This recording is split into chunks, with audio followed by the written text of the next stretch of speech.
It's the Concierge Challenge. This is the fleet submitted by Ruben. And Ruben, can you confirm?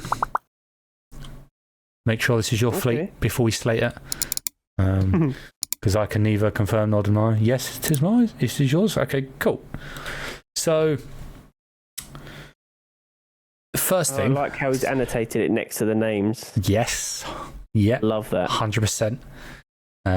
Little +1 point. Yeah, absolutely. So he knows what they're for. Somehow he chose the 021 Wolf for good looking, for looking good. Sorry. Doubt. Do you not like it? This is his fleet. It's not mine. Yeah. It's incredible. Cool. Okay. Right. So this is less ships than usual. Yeah. More expensive. More expensive. Not always about quality. Not always about quantity. Sometimes it's about the quality. Yeah. I'm noticing something quite early. There's a bit of a theme in there. I think he likes really prolonged dashboards. It's got obviously the MISC ships in there, and then so he's got a Mariah ship, which is basically MISC. But yeah, what do you think? I'm a massive MISC fan, and I share the love for anything MISC. So off the bat, this fleet's already rating up there for me, in regards to the MISC heavy options. However, if we look at a part by part or ship by ship basis in regards to what they offer, with the mining, the salvage, the racing, etc., I would say that there is probably better ways to do this. For example, if you didn't have the Prospector and instead you had the Rock, I believe that frees up enough to then have a Vulture instead of a Fortune. Two changes that I personally think make more sense, because you can still mine most things in a rock. You just can't crack the huge rocks for the what's the stuff called that explodes? The Contanium? As I say, I am obsessed with the rock. It's an important part of anyone's fleet. I don't know. I don't even own one. The Contanium. Right, he says as per the text. Okay, what's he wrote then? Right. Oh, okay. Cool. You got better radio voice, so you take that one away. Okay, sorry. Let me pull that up quickly. And while you do that, I'm going to audit his fleet to make sure it is within 1,000 USDs. Okay. Am I reading the whole thing out? If you want, or you can pick out pertinent points. I think we should read them out. Okay. This is the people that are submitting them. This is their chance to explain themselves fully. So, Ruben said. Sorry, I'm not going to read out the first paragraph.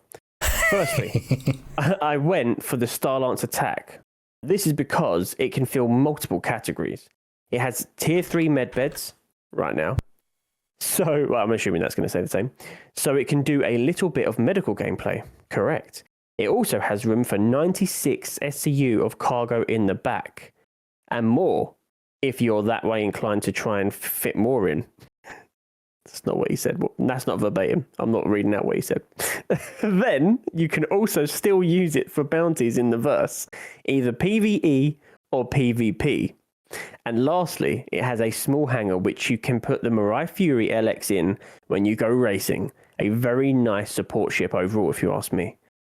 I am fully on board with the TAC. I think it's a fantastic ship, and I think all of the reasons you've outlined there are spot on.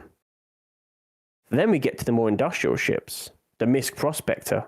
It had to be in here because it's such a nice little mining ship. The MISC Fortune, I picked it over the Vulture because I'm too lazy to get out of my chair every 2 boxes. It's a good point. That is a good point. Okay. All right. Never thought of it like that. Yeah. It's a good point. Exploration. Drake cut a scout for exploration because it's cheap and has a great radar and has room in the back. Origin 315p because it looks good. Whoa. Isn't that why the wolf's there, though? Yeah. I don't know if we got two. I don't know if there's enough space in the verse for two good-looking ships. Combat. The brand new Kruger L21 Wolf because it's super fun to fly, looks and sounds amazing. Correct. The rest of the combat can be done with the TAC anyway, which again, I don't know if you've flown the TAC, CJ, or you've got into any combat with it, but it is a very good ship in combat from my experience. Okay, I'll take your word for it. If used correctly, I should say. So that's the caveat that most people can't do. Well, yeah. Packs a punch, though. Yeah. As you might notice, there is still $25 left in the budget. I am using that. Oh, I love this. This is brownie points for me. I love this. I am using that to customize my 315p with a special paint, coffee maker, and interior touch-ups because we all know that looks are everything in an MMO. Rubensaurus. Amazing work. I love that finished paragraph. I love that the remainder of the budget has been used to customize the 300 series ship, which is something not many people I think have done personally. I did it with my 325A. Yeah. And I think it's an underrated feature. I hope we see more of that in the game. I do as well. So I've got 315p, and then mine is modified as well. I've threw everything in there, including the upgraded parts and all that sort of stuff. And I think it's something I reckon to be fair, we should be seeing on most ships. I wouldn't even be opposed to it if we saw that across the verse in general. But yeah, good little brief, good little design brief from him then. Yeah, loved it. And the fact that it reaches almost that 1,000 USD, so that budget, it uses it perfectly. Some people would say, oh yeah, I left budget, I've managed to do this cheaply. We're not here for that. You've got 1,000 USD, spend it. You're not getting brownie points for saving money at the end. But yeah, okay, cool. So he's got most of the career loops in there. Mining, salvage, combat, racing, yeah, exploration. Cargo probably is where it's lacking a bit. There's no dedicated cargo hauler, and 96 SU, whilst it's good, for example, couldn't really do the current event missions, or I guess last month's event missions, but they're still current because of all the bugs of freight elevators. Because you needed 180 or something, 170. I can't quite remember off the top of my head, but yeah. So you wouldn't be able to do anything cargo related that was heavy duty. Yep. So it's definitely missing there. Medical access, I see what you're saying. But there are med beds on the TAC though, so there is some medical facilities in the group. Yes, there's no tier 1 or tier 2 beds, but now it's looking like you're going to have to get an Apollo for a tier 1 bed anyway going forward. I think the TAC covers the basics to keep your crew alive. Yeah, no. It's a good fleet. Yeah. I think lack of ground vehicles, though. Yes. So, yeah, that was something I was going to consider. Most people seem to have, like, a Pulse in their fleet. Or, I don't know if it's my fleet, maybe a Dragonfly. For no reason why. But, yeah, there's something. But, I mean, you buy ground vehicles through your UEC. That wasn't in the brief, Ruben. It's not in the brief. It's not how it works. It's £1,000 to build a fleet, or $1,000 to build a fleet. Yeah, exactly. Okay. Yeah. I don't mind it. It's not a bad fleet. I'd like to see a couple more Drake ships in there. But one thing I do like that not many people know, but one of my favourite ships in the game and the only Origin ship I'll voluntarily own is the 315p. Having that nose mounted tractor beam is really, really nice. And I don't know, did he say that in the brief? Nope, he just said it looks good. But as a box mover, it's a really good ship. So yeah, it would be pretty cool if you had that flying around somebody else's ship, helping them load and offload their big 32 SU cargo boxes, because it handles them with ease. As for racing, I don't know what in the current meta if the Fury LX is good, but it was a solid ship in the old flight model for racing. I think the Merlin's better still. Yeah, it's a good ship.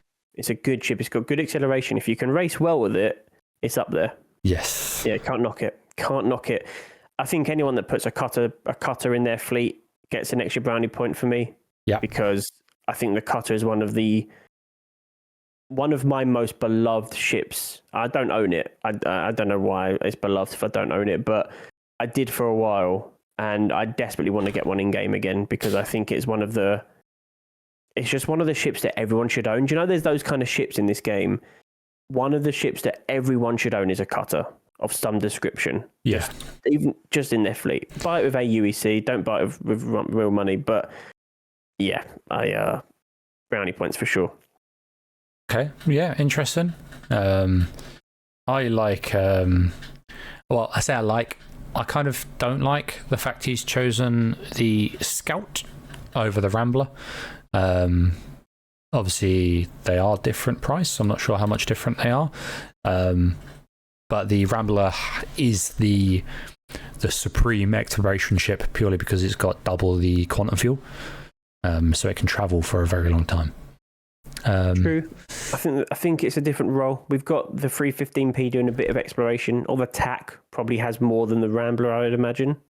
Quantum fuel. So I think, but nothing's going to have that scanning capability. So I think that Cutter Scout is actually a really good spot to be for scanning and finding people maybe that are trying to run stealth or indeed fly under the radar, quite literally. Yeah, nice. Okay. I love the synergy, by the way, of the Fury and the TAC as well. Yes. Yeah, that is pretty cool. But I mean, why would you carry a racing ship? It'd be a good shuttle, but if it was like an MX or a base Fury with the guns, then... Well, you know how some people drive their racing cars to track day? Yeah. They'll take their Ford Mondeo with a trailer and their Ferrari on the back of the trailer, and they'll drive the Ford to the track, then take the Ferrari around the track, and then put the Ferrari back on the trailer to drive it home with their Ford Mondeo. It's not space. Yeah, it's not space legal. Okay. yeah. No plates on it. Yeah. Okay. I get it. All right. I have to say, I like, other than the fortune, which, to be fair, the prompt, the speech, the text that has been given has kind of actually brought me around to it a little bit. I didn't even really think about the whole getting in and out of your chair constantly with the Vulture. But outside of that, all of those ships, every single one of them I absolutely love. Yes. There is a distinct lack of ground vehicles. And I do think switching the Fortune for a Vulture and making the Prospector a ground like a rock, something like that, would give you the same overall capabilities outside of the sort of the Prospector extra bit of mining and maybe a bit more money to spend elsewhere. I do also think the 315p could probably, especially because you spent the $25 extra on an upgrade, you could probably have dropped that out entirely and actually just spent the extra budget on something else.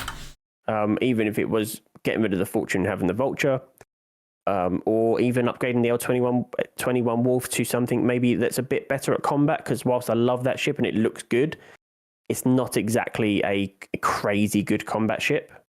I mean, it is good. I've definitely got some good kills with it, but there's better out there. I would say that is a very solid 8.5 for me. Okay, 8.5. What did you give last week? I think it was an 8. I wasn't here last week. Okay. All right, yeah. Okay. The week before I gave an 8.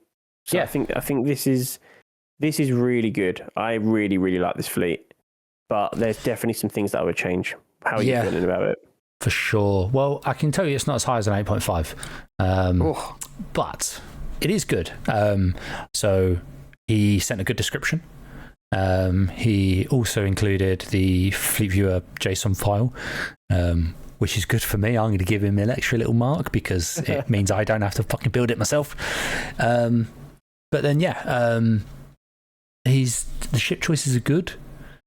Some of them I would change myself. And again, no, not necessarily a ground vehicle, but like a little, like a ground vehicle that can still fly in space. Like you want to go boarding on another ship and you just fly a pulse over, or something like that.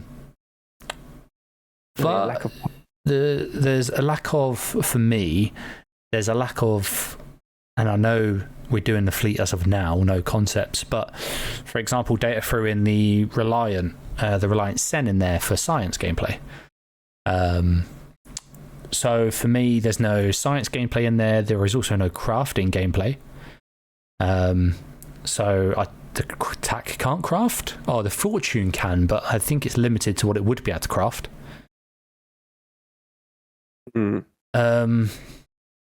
Yeah, okay. I am going to mark you down for personal objections. The Fortune's just terrible. It's not great.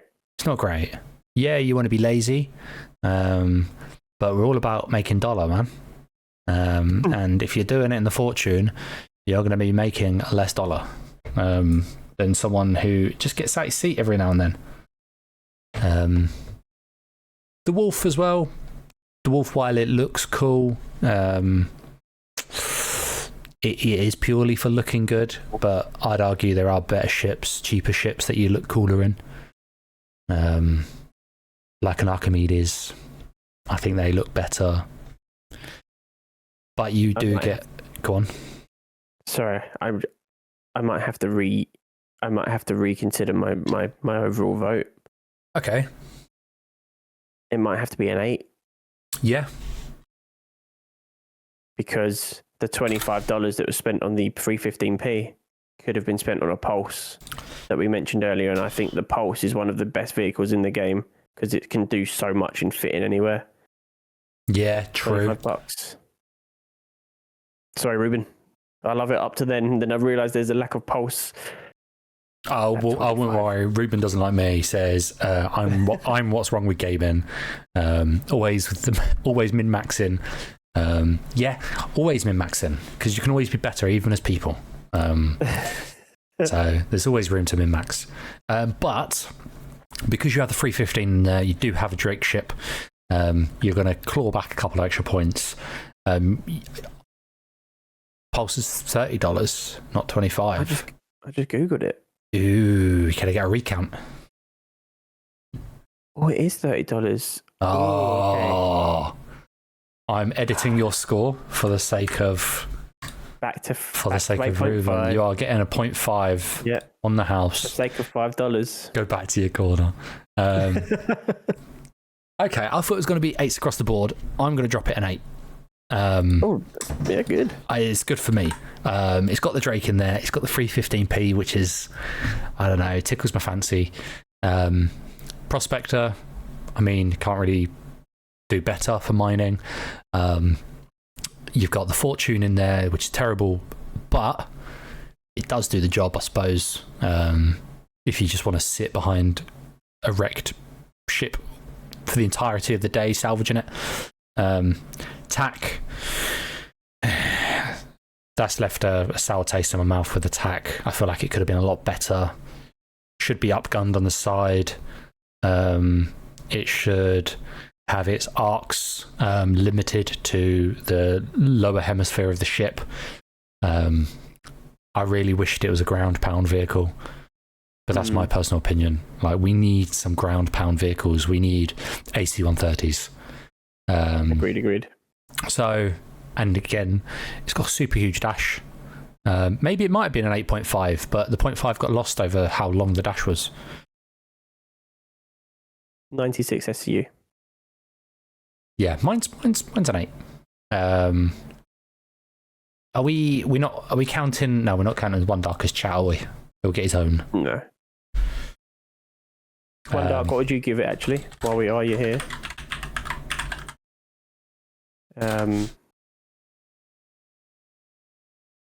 I'm trying to figure out how to start a poll in chat. Where's our moderators when we need it? Oh, we got a 6. Rough. That is rough. No access to the brief. It's in admin VC. You should still be able to access it.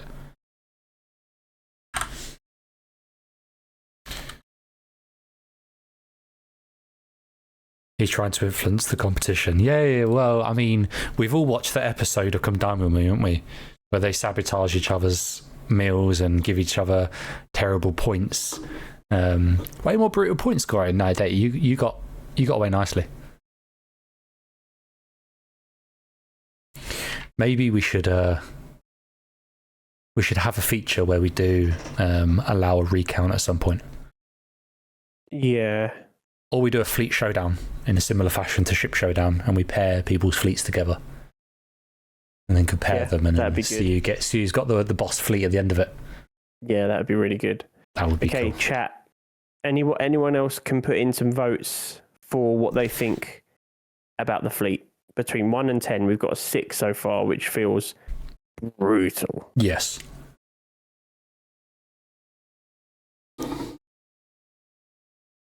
What's the medbed on attack? 9. Whoa. I think it's tier 3, but I'm actually not sure. 2 tier 3s. So what's the point of them?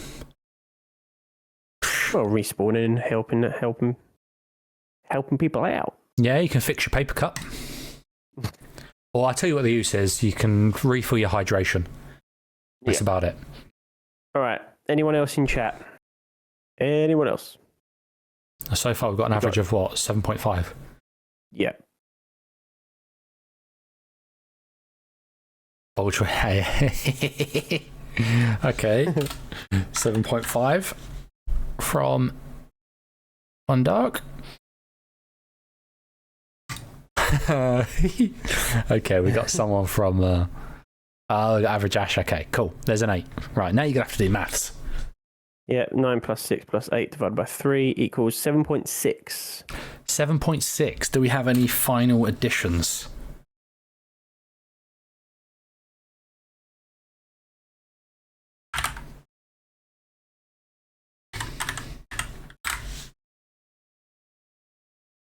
I think we're done. I think that's it. So 7.6 from chat. Yep. So, right. Total score. Yep. Total score.